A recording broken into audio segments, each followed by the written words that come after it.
What's up, Taiwan? I'm Eric Gao with news from here in Taiwan and around the world. The G20 summit in New Delhi has closed with a leader's declaration that many doubted would ever come.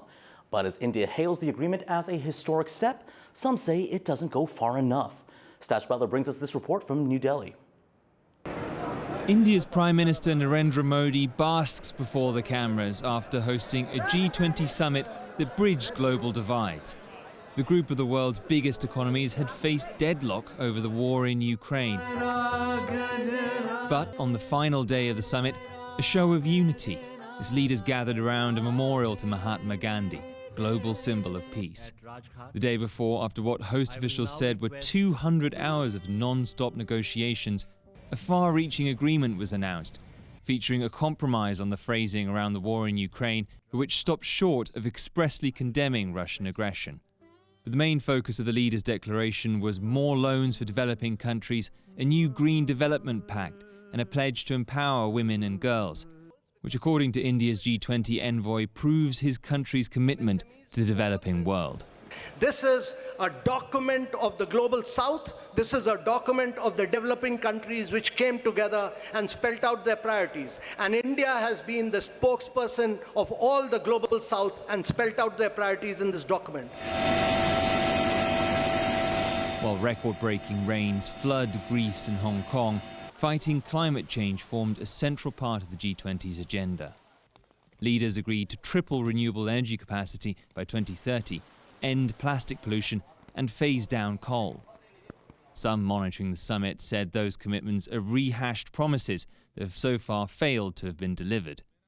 Many commitments, but it was mostly saying again what they'd said before and really hadn't implemented when they left the sunny summit peak and went back to the dark valleys of domestic politics at home. The leaders of Russia and China failed to make an appearance, leading others to doubt there'd be any agreement at all. How effective is it going to be to talk about Ukraine without the Russians there? How effective is it going to be to talk about debt and climate without Xi Jinping there? So for Modi, the smooth ending to this year's summit may come with a considerable sense of relief. India's Prime Minister has championed multilateral diplomacy. He refuses to condemn Russia while sending aid to Ukraine. He works with China in special forums while building trade with the US. The success of this summit will be seen in New Delhi as a vindication of the Modi method of raising India's international profile that could help silence his critics ahead of next year's election. Leon Lien, Shrivan Pal and Stash Butler in New Delhi for TaiwanPlus. The United States and Vietnam have upgraded their diplomatic ties, announcing a comprehensive strategic partnership. The two sides hope to cooperate in fields ranging from semiconductors to tackling climate change. The move brings ties to their highest point since the U.S.-Vietnam War of the 1960s and 70s. It also comes amid U.S.-China tensions and China-Vietnam rivalry in the South China Sea. But U.S. President Joe Biden says the upgrade isn't about China. And so really what this trip was about, it was less about containing China. I don't want to contain China. I just want to make sure we have a relationship with China that is on the up and up, squared away. To find out what the new U.S.-Vietnam partnership means, John Van Trieste spoke to Huynh Dam Song, a lecturer in international relations at Vietnam National University in Ho Chi Minh City. What does Vietnam get out of this agreement? Vietnam is trying to push the ties to the United States because it's really in need of economic security. We can see that Vietnam has been trying to reduce its economic dependence on China in terms of supply chains, technologies, and finance. And in the South China Sea, Vietnam is facing a really aggressive China, and China is trying to bring Vietnam in its orbit. Does this new partnership mean that Vietnam is in some ways moving away from China? We cannot say that Vietnam is trying to move away from the Chinese orbit. Instead, Vietnam is trying to maintain a policy of multilateral engagement, especially with great powers in the Indo-Pacific. So what sort of practical or material consequences do you see coming from this new partnership with the United States? Vietnam can take the opportunity to explore the microchip production, and it can have more leverage to foster ties with other regional powers that have closer ties with the United States, and it can help Vietnam enhance the security in the South China Sea and contribute to the fostering of a rules-based international orders. Once again, that was John Van Trieste speaking to Vietnamese international relations expert Huynh Dam Song. Taiwan is donating $500,000 to Morocco after a massive earthquake hit the country late last week. Rescue efforts continue as people are still being pulled from the rubble. Bing Wang reports. Search and rescue teams in Morocco dig through debris, racing to save those still alive. Nearly 3 days after a 6.8 magnitude earthquake hit the southwest of the large city of Marrakesh, killing thousands of people and displacing more than 18,000 families. The death toll and the number of casualties are expected to rise, as many affected areas are in a vulnerable and remote mountainous region. It's the strongest quake to hit the country in 6 decades.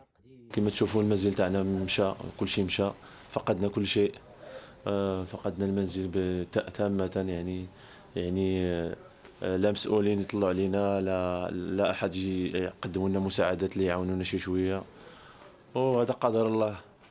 الولد بسلامته هو حادق مشى قلب على التليفونات هزينا التليفونات ضوينا ملي زقا داك الشيء شي 10 دقائق وانت تشوف الدوار كيفاش داير. The tremors toppled thousands of buildings, homes, and hospitals, and destroyed crucial roads. The damaged roads have made it difficult for relief efforts, leaving many areas without food, water, or electricity.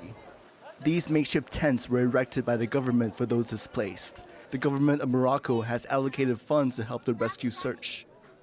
الذي عرفته المملكة المغربية والذي تم على إثره إحداث حساب مرصد لأمور خصوصية يحمل اسم الصندوق الخاص بتدبير الآثار المترتبة على الزلزال الذي عرفته المملكة المغربية. International donations have come pouring in, including from Taiwan. It's all hands on deck here, with search and rescue teams working day and night, looking to dig more people out of the rubble. Andy Shi and Bing Wang for TaiwanPlus. In Taiwan news, prosecutors are investigating a construction firm over the partial collapse of several Taipei apartment blocks last week. Taipei City Councilor Wang Sijian alleges G20 Properties flouted safety laws at one of its construction sites, damaging neighboring buildings. Over 400 people had to be evacuated, and it's unclear if some of them will be able to return home at all. The company estimates that rebuilding the worst damaged units could cost close to $8 million. G20 has pledged to take responsibility and to set up a trust fund for the affected households. Taiwan's agriculture ministry is providing subsidies for farm damage by recent typhoons, but wax apples, one of the most affected crops, is not on the list. Heavy rains brought by typhoons caused flooding in parts of Taiwan's south, damaging or destroying large tracts of farmland. Farmers in Pingdong say that almost 6 hectares of wax apples were lost. They're taking their protest to the agriculture ministry and asking for subsidies to cover their losses.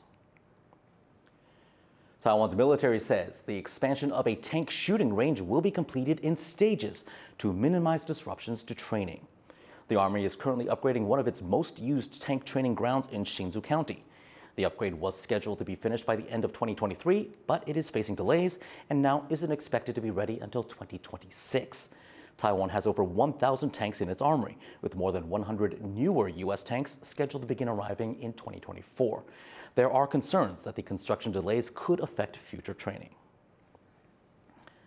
Sports news. Taiwan missed its shot to claim gold at the Under-18 Baseball World Cup final over the weekend. Leslie Liao was at the match in Taipei to see how the championship game unfolded.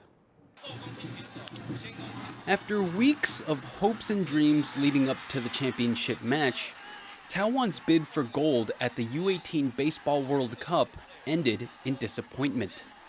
The team couldn't win its final game against Japan, walking away from the competition with a silver medal. Even so, Taiwan's journey here is in many ways a triumph. The national team cruised through to the final, winning all 8 games on the way there.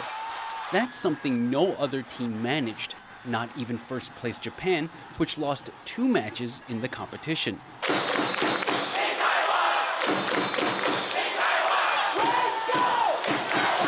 The gold medal game was a close one. Taiwan struck early, scoring its first and only run in the first inning. But Japan came back in the fourth inning, scoring 2 runs on 2 surprise bunts and a throwing error by Taiwan. 日本队就是会突然来一个短打，那如果你没有事先准备好的情况，就是容易失误嘛。所以我觉得选手啦，大家都尽力了啦。Taiwan lost to Japan 2-1. It's an outcome that weighed heavily on the team's players. U18 is short for under 18, which means these athletes are either still in or barely out of high school. Tickets to the final game sold out within hours the night before. After the final whistle, the team was understandably disappointed, but determined not to let this loss hold them back and to do better in the future. 就因为一点小失误，然后输掉这一场比赛，这是我继续努力的目标啊，对吧？然后就祝福他们以后继续努力，对吧？ Earlier in the day, South Korea beat Team USA to claim the bronze medal. That makes the top 3 teams in the competition Japan, Taiwan, and South Korea in that order. It's certainly not the end Taiwan's players and baseball fans were hoping for, but a silver medal and an 8-win, 0-loss record going into the finals is nothing to balk at. Scott Huang and Leslie Liao in Temu, Taipei for TaiwanPlus. Crowds of people dressed in vibrant costumes and masks took to Taipei streets over the weekend to celebrate the Philippine Masskara Festival. Our reporter Sandy Chi was there to check it out.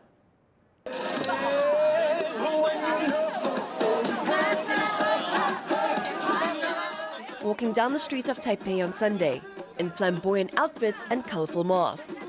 These are members of the Taiwan's Filipino community. You can see different kind of mascara, different outfit, different dance moves. So it's so excited to see each and every one of us to perform well.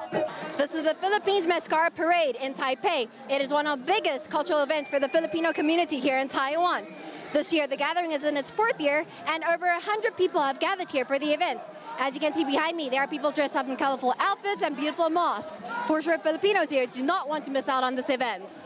Starting in the 1980s, the festival was born from one of the country's worst famines. The grinning masks help bring a smile back to the faces of the bereft.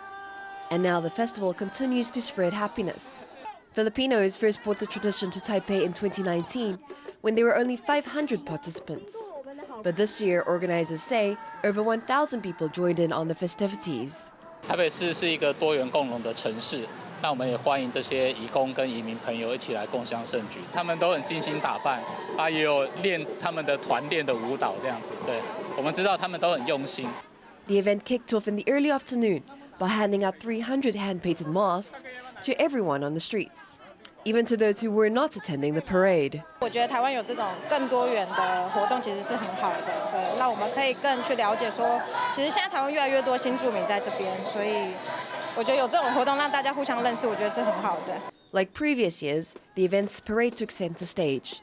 23 teams, including people from the Philippines, Taiwan, China, Malaysia, and Indonesia, participated. I'm very excited because this event is only 1 year. It's last year and this year is almost the same, but totally this year is the best. The event showcases Philippine culture, attracting many local Taiwanese from diverse backgrounds. Some parents decided to use it as an opportunity to teach their children about culture. 因为这个活动蛮有趣的，希望他们可以看看不同的事情，认识一些不同的人。 Although a long way from home, these Filipinos don't complain about loneliness, but come together to bring their smile and culture to Taiwan. Joseph Wu, Jeremy Olivier, and Sandy Chi for TaiwanPlus. Thank you for watching What's Up Taiwan. Finally today, enjoy these 2 adorable lion cubs making their first outing at a zoo near Paris. I'm Eric Gao. Take care and see you next time.